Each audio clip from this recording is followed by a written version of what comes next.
She doesn't belong here, the woman spat, her voice dripping with arrogance. Aaliyah stood tall, refusing to back down. What happened next, when her father walked in, left everyone speechless. The boutique buzzed softly with the hum of quiet conversations, the clinking of hangers against racks, and the faint notes of classical music drifting through the air. Rows of luxurious dresses adorned the walls, their price tags dangling like silent declarations of exclusivity. The marble floors gleamed under the bright chandeliers, reflecting the carefully curated opulence of the space. Among the affluent patrons browsing the designer items, a young black teenager, Aaliyah Thompson, stood out, not because of her appearance, but because of the sharp glances thrown her way. At 16 years old, Aaliyah was poised and confident, dressed in a simple but elegant outfit of pressed jeans, a pastel sweater, and sneakers. Her natural curls framed her face, and her demeanor was one of quiet dignity. She had entered the boutique with a clear purpose: to find the perfect dress for her school gala, a special event that she had been looking forward to for weeks. As she moved through the store, her eyes sparkled with excitement, but a hint of nervousness lingered beneath her calm exterior. She was aware of the exclusivity of the boutique and the judgmental gazes of its typical clientele. Aaliyah ran her fingers over the fabric of a stunning emerald green gown, admiring its craftsmanship. For a brief moment, she felt a surge of pride, knowing she could afford it thanks to her father's hard work and success. But her moment of joy was cut short by the sharp voice of a woman nearby. "Well, isn't this something?" the woman muttered loudly, her words dripping with disdain. Aaliyah turned to see a white woman in her 40s glaring at her, dressed in a designer suit and carrying a leather handbag. Meline Gray exuded entitlement. Her piercing blue eyes narrowed as she looked Aaliyah up and down, a sneer curling her lips. "What is someone like you doing in a place like this?" Meline asked, her tone condescending. "Shouldn't you be shopping somewhere more suitable?"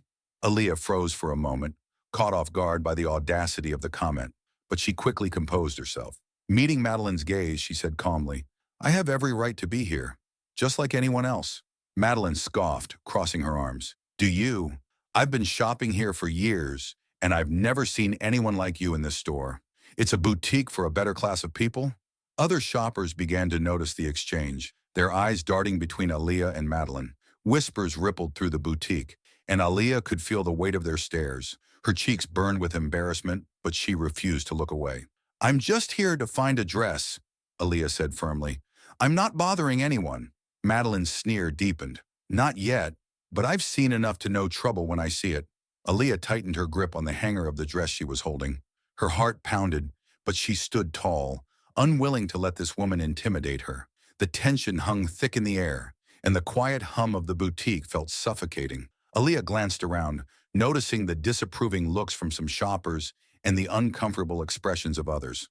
For a moment she considered leaving to avoid further humiliation, but then she thought of her father's advice. "Never let anyone make you feel like you don't belong." Summoning her courage, Aaliyah looked Meline straight in the eye. "If you have a problem with me, that's on you. I'm not going anywhere." Medeline's lips curled into a malicious smile. "Oh, we'll see about that," she said, turning toward the store's front desk. "Let's get the manager involved, shall we?" As Meline walked away, Aaliyah took a deep breath, steadying herself. She had no intention of letting this woman ruin her day, but little did she know the situation was about to escalate further. Aaliyah stood rooted in place, her fingers clutching the hanger of the emerald dress. Her mind raced as she tried to keep her composure, but the growing tension in the room pressed down on her like a weight. The boutique, once a space of quiet elegance, now felt hostile. Eyes were everywhere, judging, whispering, watching. Meline stormed toward the front desk, her heels clicking sharply against the marble floor. "Excuse me," she called, her voice cutting through the air like a blade. "I need to speak to the manager. Now." Behind the counter, Clara Jones, the store manager, looked up nervously. Clara was young, in her late 20s, with soft features and a demeanor that seemed unprepared for confrontation. She glanced at Meline, then at Aaliyah, who stood awkwardly in the middle of the store. "What seems to be the issue, ma'am?" Clara asked hesitantly, stepping out from behind the counter. Meline didn't hesitate. She gestured toward Aaliyah with a dramatic wave of her hand as if she were pointing out a stain on fine fabric. "That girl," she hissed, "does not belong here. She's been acting suspiciously, wandering around the store like she owns the place. I wouldn't be surprised if she's planning to steal something." A gasp escaped from a nearby customer. Aaliyah's heart sank. The word steal echoed in her mind, heavy and cutting. Clara hesitated, her eyes darting between Madeline's indignant expression and Aaliyah's calm but tense stance. "Ma'am," Clara began, her voice wavering, "do you have any proof of wrongdoing? I mean, has she actually—" "She doesn't need to," Madeline interrupted, her tone laced with entitlement. "Just look at her. She's clearly out of place. Girls like her don't shop here." Aaliyah's chest tightened. The phrase "girls like her" hung in the air like a noxious cloud. She wanted to speak up, to defend herself, but she could feel the judgment of every pair of eyes in the room. "Excuse me," Aaliyah said, her voice steady but soft. "I haven't done anything wrong. I'm just trying to shop." Clara turned to Aaliyah, her expression uncertain. "Miss, would you mind, just for everyone's peace of mind, letting me check your bag?" Aaliyah's stomach dropped. "My bag?" she repeated, her voice tinged with disbelief. Madeline smirked, folding her arms across her chest. "See? I told you. If she has nothing to hide, then she won't mind." The humiliation was suffocating. Aaliyah's hands trembled as she tightened her grip on the dress hanger. She didn't want to comply. She knew she had done nothing wrong. But the weight of the moment, the pressure of the crowd's stares, left her feeling cornered. Slowly, she set the dress aside and unzipped her small purse. "Go ahead," she said quietly, holding it out. Clara hesitated, her face red with embarrassment as she took the bag. She rifled through it quickly, her hands shaking. Inside there was nothing but a wallet, a phone, and a few personal items. Clara looked up at Madeline, her voice barely audible. "There's nothing here." Madeline's expression hardened. "She probably hid it somewhere else," she said dismissively. "Check her pockets or something. People like her always have tricks." Aaliyah's jaw tightened. "That's enough," she said, her voice sharp but controlled. She stepped forward, meeting Madeline's glare. "You have no right to accuse me like this. I haven't done anything to you or anyone else in this store." Madeline opened her mouth to retort, but before she could, a voice interrupted from the crowd. "She's right," a woman said, stepping forward. It was an older customer, dressed in a sleek gray dress. "You've been harassing her since she walked in. She hasn't done anything wrong." A murmur spread through the boutique. A few customers nodded in agreement. Madeline's confidence faltered for the briefest moment, but she quickly regained her composure. "Well, if the manager had done her job," Madeline snapped, "this wouldn't be an issue." She turned to Clara. "You need to ask her to leave. Now." Clara's face flushed. She looked at Aaliyah, guilt flickering in her eyes, but the pressure from Madeline was overwhelming. I think it might be best if you step outside for now, miss," she said softly. Aaliyah's heart shattered. "You're asking me to leave?" she asked, her voice barely above a whisper. "It's just to avoid any more disruption," Clara stammered. Madeline smirked triumphantly. Aaliyah's hands clenched into fists at her sides. She wanted to scream, to cry, to fight back, but instead, she reached for her phone. Her fingers hovered over the screen as she scrolled to her contacts. She found the number she was looking for and pressed call. "Dad," she said when the line connected, her voice steady but filled with emotion. "I need you to come to the boutique. There's a problem." The boutique fell silent as she ended the call. Madeline raised an eyebrow, amused. "What, calling for backup?" she sneered. "Who's coming?" "Your boyfriend." Aaliyah didn't answer. She simply folded her arms and stood tall. Help was on its way. The air in the boutique felt thick, heavy with tension and unspoken words. Aaliyah stood her ground, her phone still in hand. Though her face betrayed no fear, her heart raced beneath her calm exterior. She could still hear Madeline's scoffing voice echoing in her ears. "Calling for backup," Madeline had said, her words dripping with sarcasm. "Who's coming, sweetheart? Someone who'll teach you how to shop where you actually belong?" Aaliyah ignored her. She had no energy to waste on this woman's cruel remarks. Instead, she replayed her father's calm voice in her mind. "I'm on my way." That was all she needed to hear. Outside the boutique, the soft hum of traffic filled the air. Shoppers walked briskly, oblivious to the storm brewing inside the store. Then, the low, distinct growl of a powerful engine broke through the ambient noise. Heads turned as a sleek black car pulled up to the curb, its tinted windows gleaming under the midday sun. The door opened with a smooth click, and a tall, commanding figure stepped out. Marcus Thompson. His tailored suit fit him perfectly, the sharp lines accentuating his broad shoulders. His polished shoes hit the pavement with purpose, each step exuding quiet authority. Inside the boutique, the tension shifted. Customers who had been whispering and filming the altercation suddenly grew silent. their attention drawn to the figure now walking through the glass doors. The chime of the boutique's entrance bell rang out, soft but impossible to ignore. Marcus stepped inside, his gaze immediately locking onto Aaliyah. His expression was calm but focused, his sharp brown eyes taking in the scene with practiced precision. Aaliyah felt a wave of relief wash over her. She had always known her father to be composed under pressure, but in this moment, his presence felt like a shield. Meline, however, remained blissfully unaware of the man's identity. She raised an eyebrow, her lips curving into a smug smile. "Oh, wonderful," she muttered. "Another one." Marcus walked straight to Aaliyah, his footsteps measured and deliberate. He placed a reassuring hand on her shoulder, his calm voice breaking the silence. "Are you okay, sweetheart?" Aaliyah nodded, but the tension in her voice was clear. "I'm fine, Dad," she said softly, "but she's been accusing me of stealing and trying to make me leave." Marcus's jaw tightened slightly, the only indication of the anger simmering beneath his composed exterior. He turned slowly, his eyes landing on Meline, who was watching the exchange with a mixture of confusion and amusement. "And who," Marcus began, his tone even and controlled, "might you be?" Meline straightened her posture, her chin lifting slightly as she replied, "Meline Gray, a loyal customer here for years. And you?" Marcus gave a small, unreadable smile. "Marcus Thompson," he said simply. Meline blinked, clearly unimpressed. "Well, Mr. Thompson," she said, folding her arms, "perhaps you can help me explain to your daughter why loitering in a place like this isn't appropriate." A gasp rippled through the small crowd of onlookers. Someone muttered, "She doesn't know, does she?" Marcus tilted his head slightly, his gaze unwavering as he studied Meline. "Loitering," he repeated. "Is that what you think she's doing?" Meline scoffed. "That, or worse. I mean, just look at her," she said, waving a hand toward Aaliyah as if presenting evidence. "Does she look like someone who belongs in a store like this?" Aaliyah's hands clenched at her sides, but before she could speak, Marcus raised a hand, his calm presence urging her to stay silent. "What exactly gives you the right to decide who belongs here?" he asked Meline, his voice quiet but firm. Madeline's confidence wavered for the first time. "I'm just saying," she stammered, "this is an exclusive store. We have a certain standard to maintain." Marcus took a step closer, his voice still calm but carrying an edge. "I see. And you believe my daughter doesn't meet that standard?" Meline faltered. I didn't mean it like that," she stuttered, but her words rang hollow. Marcus's eyes narrowed slightly. "Let me make something clear," he said, his tone sharpening. "I'm not just her father. I'm the owner of this boutique, the owner of every store in this chain. And you've just humiliated my daughter in front of a crowd for absolutely no reason." The room fell silent. Time seemed to stop as Madeline's face drained of color.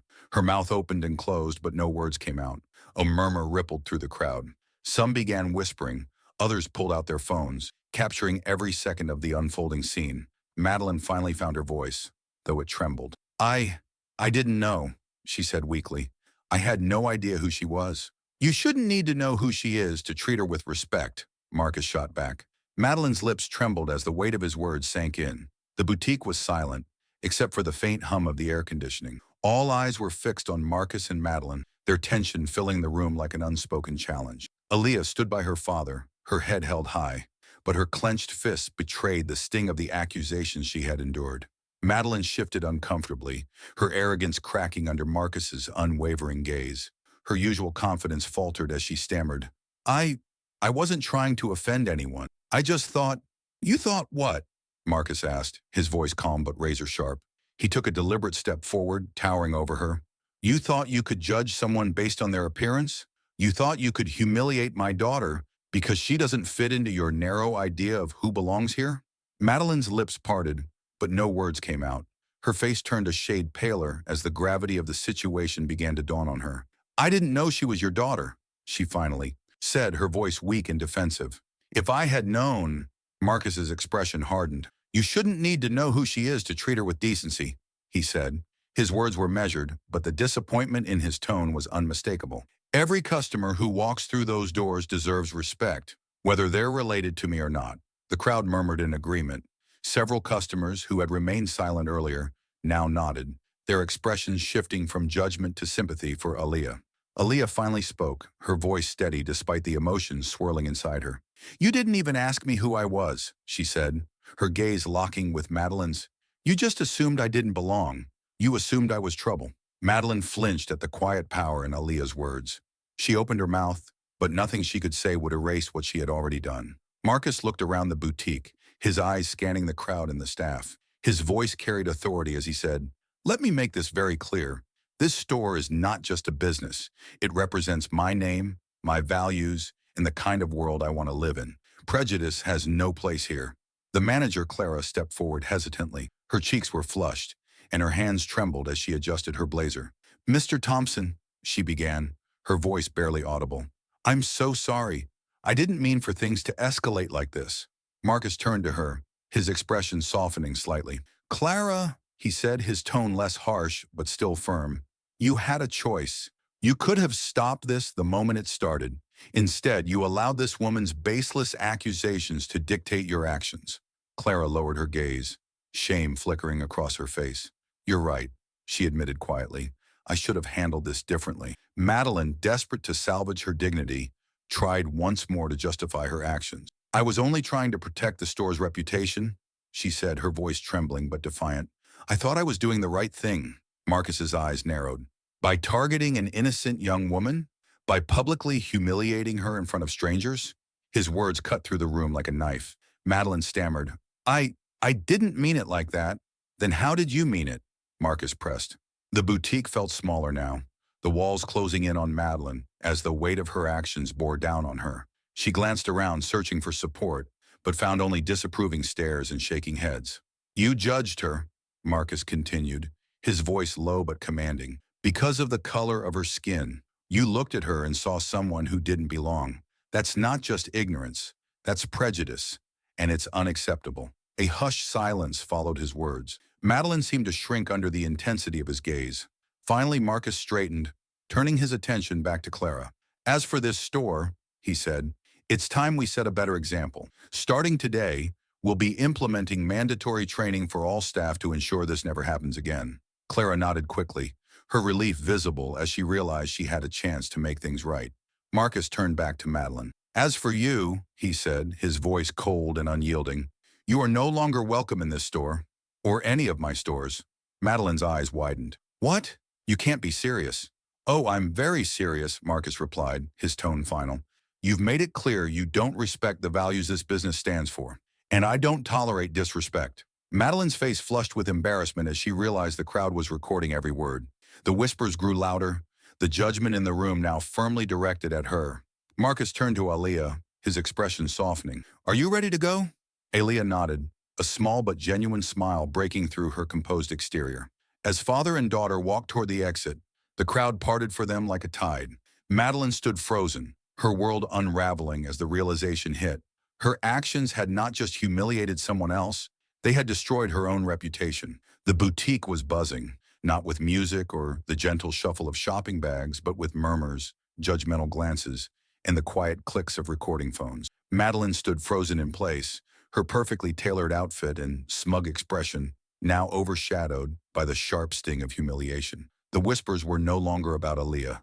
They were about her. "Did you see how he shut her down?"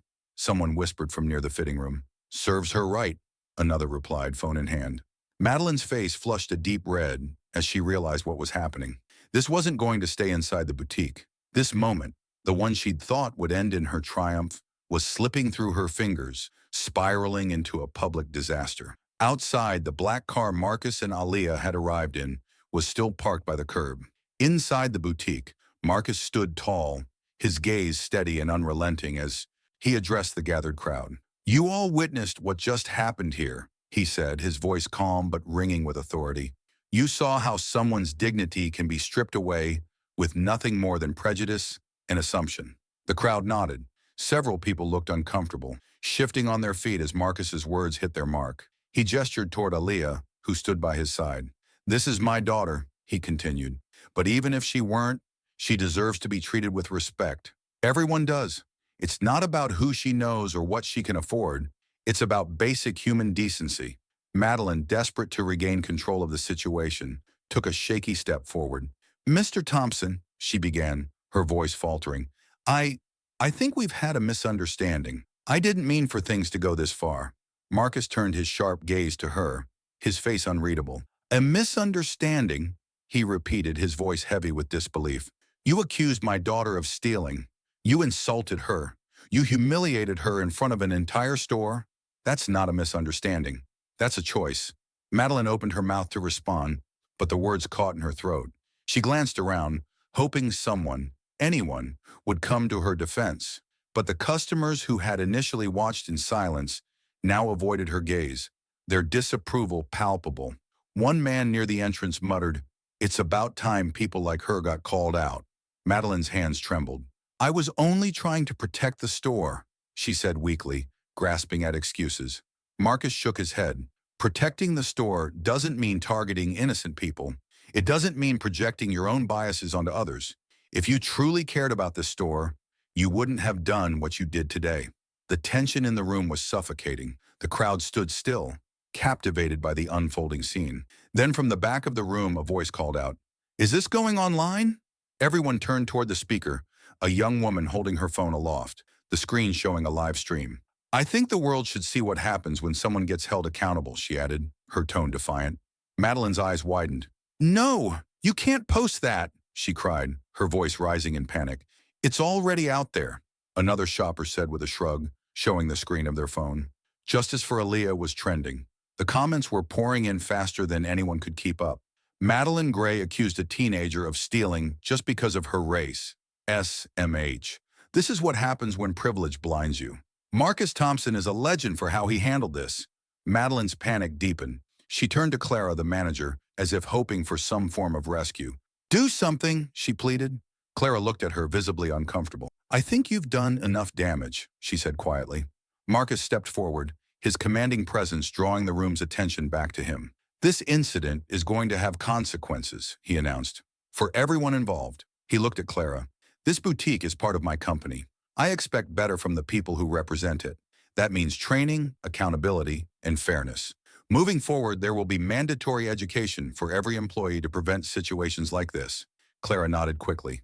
"Understood, Mr. Thompson." Then Marcus turned to Meline one last time. His voice was quiet, but his words carried the weight of finality. "You're banned from every store I own. Effective immediately." Meline gasped. "You can't do that," she exclaimed, her voice breaking. "I already have," Marcus replied coldly. The crowd erupted into whispers and quiet applause. Some customers clapped, others simply nodded in agreement. Meline stumbled backward, her face pale and her confidence shattered. She looked around one final time, but there was no sympathy to be found. Grabbing her handbag, she hurried toward the door, her heels clicking against the floor in frantic, uneven steps. The door chimed softly as it closed behind her. Marcus turned back to Aaliyah, his expression softening. "Are you okay?" he asked gently.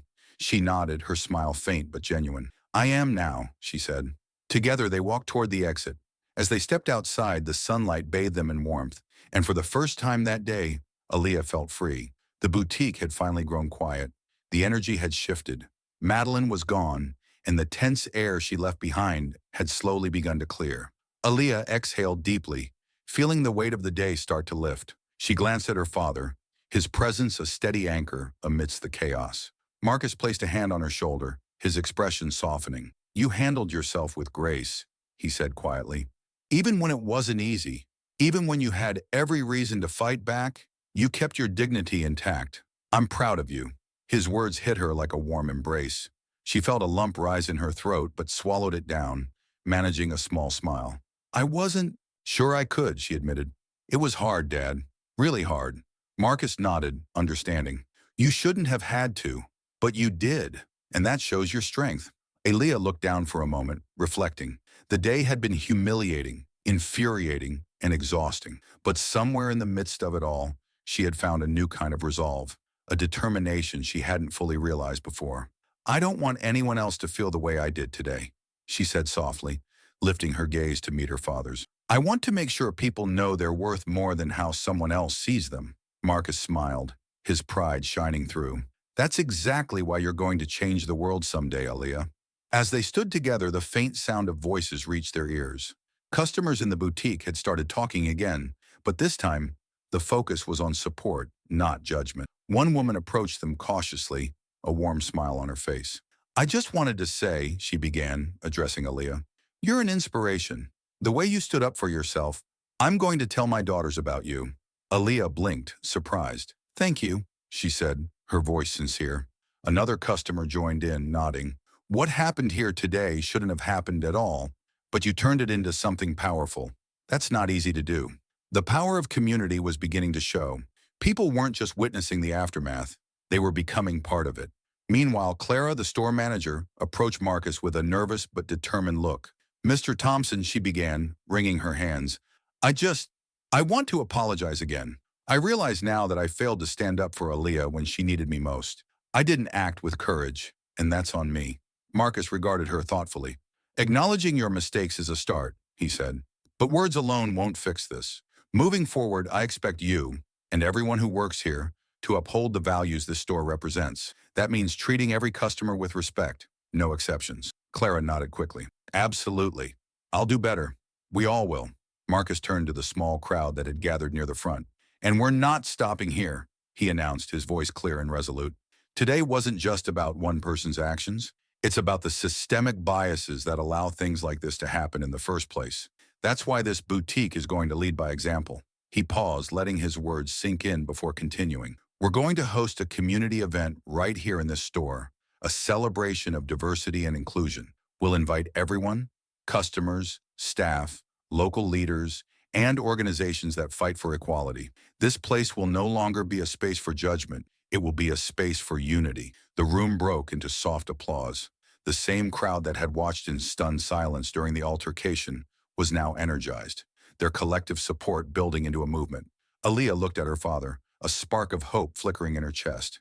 You think people will come? She asked. Marcus chuckled. Oh, they'll come, he said. When we turn negativity into action, people show up. They want to be part of something meaningful.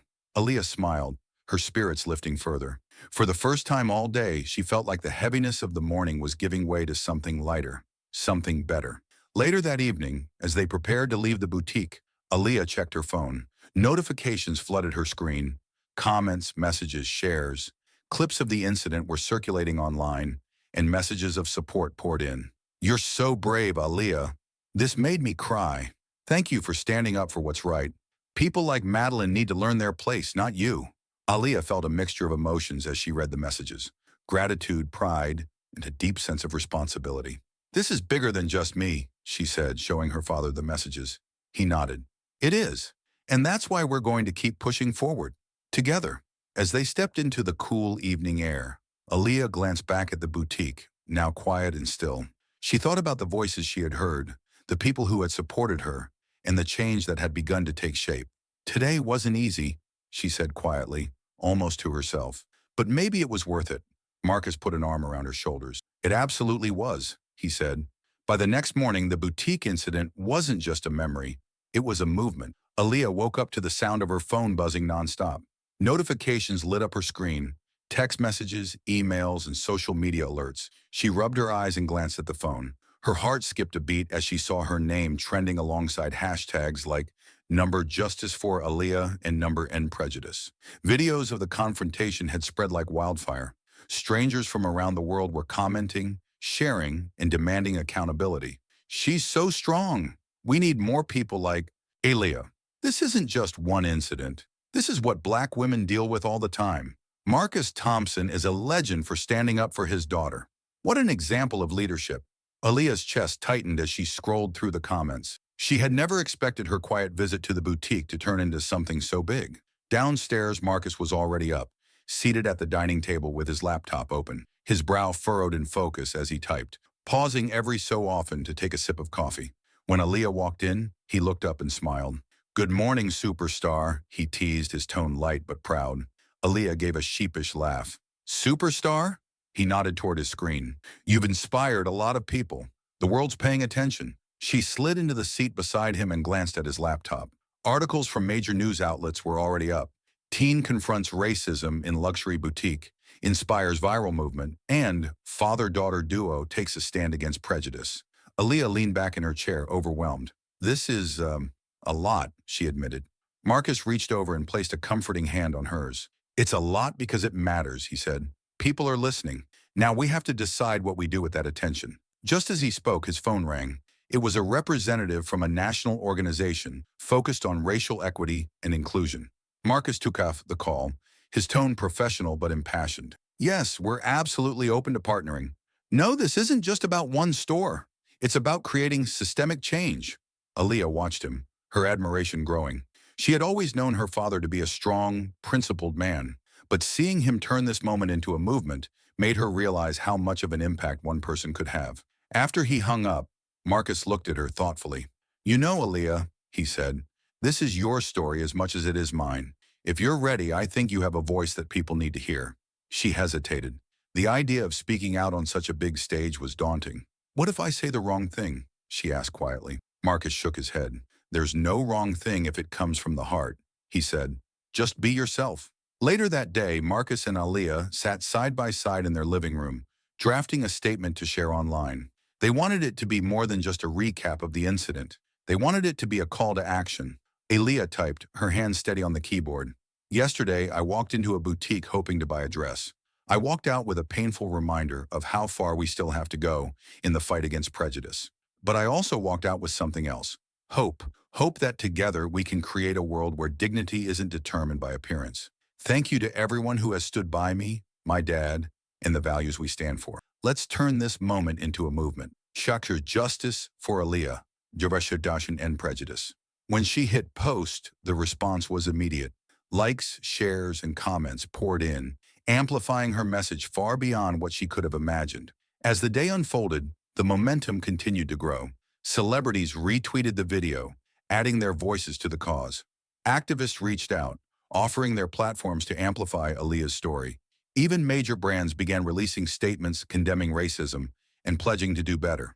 But the most powerful moment came when Aaliyah received a direct message from a young girl. Hi Aaliyah, it read. I'm 14, and I've always felt out of place when I go into fancy stores. After seeing what you went through and how strong you were, I feel braver now. Thank you for showing me that I belong too. Tears pricked Aaliyah's eyes as she read the message. She handed the phone to her dad, who smiled as he read it. This is what it's all about, Marcus said softly. That evening, Marcus and Aaliyah sat down for an interview with a major news network. Aaliyah, though nervous at first, spoke from the heart. She shared her experience, the pain of being judged, and her determination to use this moment to fight for a better future. The segment ended with Marcus announcing a new initiative, partnering with organizations to provide training on racial equity for retail staff across the country. Change starts with awareness, he said, but it doesn't end there. It ends with action. As the camera panned out, Aaliyah smiled. For the first time, she felt like her voice was making a difference. The boutique was quiet now, its once bustling energy replaced by a calm, reflective stillness. Aaliyah and Marcus sat in the corner of the store, a small table between them. The weight of the past few days lingered, but so did something stronger, hope. Marcus leaned back in his chair, his sharp, confident demeanor softening as he looked at his daughter. You know, he began, his voice steady, this wasn't just about a dress, Aaliyah. It was about reminding people that they belong, no matter what someone else might say or think. Aaliyah nodded, her hands resting lightly on the edge of the table. It's strange, as she admitted. I hated every second of what happened, but now I'm glad it happened. If it hadn't, I don't think I'd have found my voice. Marcus smiled. Sometimes the hardest moments teach us the most. You stood your ground when it mattered, and you showed everyone what dignity looks like. She thought about those words, dignity. She hadn't felt dignified when Madeline's cruel accusations had echoed through the boutique. She hadn't felt strong when her bag was searched, or when whispers spread through the crowd. But now, looking back, she realized that her strength had been in staying true to herself, even when the world tried to tear her down. Thank you, Dad, she said quietly, for being there, for always being there. Marcus reached across the table, giving her hand a gentle squeeze. Always, he said simply. The door to the boutique chimed softly as a customer walked in. A young girl, no older than 10, with her mother close behind. The girl's eyes lit up as she looked around at the sparkling dresses, her excitement palpable. Aaliyah smiled at the scene. She saw herself in that girl, wide-eyed and hopeful, stepping into a space that should have been welcoming, but wasn't. As the girl walked closer, her gaze landed on Aaliyah. She hesitated, then smiled shyly. Hi, she said softly. Aaliyah knelt slightly to meet her gaze. Hi, she replied warmly. Looking for something special? The girl nodded, glancing at her mother for reassurance. "A dress for my recital," she said, her voice barely above a whisper. "Well," Aaliyah said, standing and gesturing toward a nearby rack, "you've come to the right place. Let's find you something that makes you feel amazing." The girl grinned, her earlier hesitation melting away. Marcus watched the exchange with quiet pride. His daughter had turned a moment of humiliation into one of empowerment, not just for herself, but for others. As the mother and daughter walked away, Aaliyah turned back to Marcus. "I think this is what you meant, isn't it? About making this place more than just a store?" He nodded. "Exactly.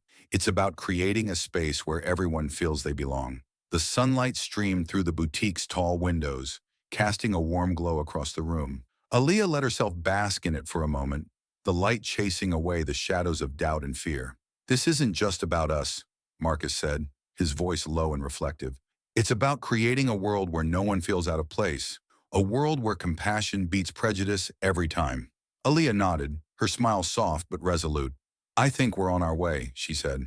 As they left the boutique, Aaliyah glanced back one last time. The boutique wasn't just a store anymore. It was a symbol, a reminder of what could happen when someone stood up and refused to be silenced.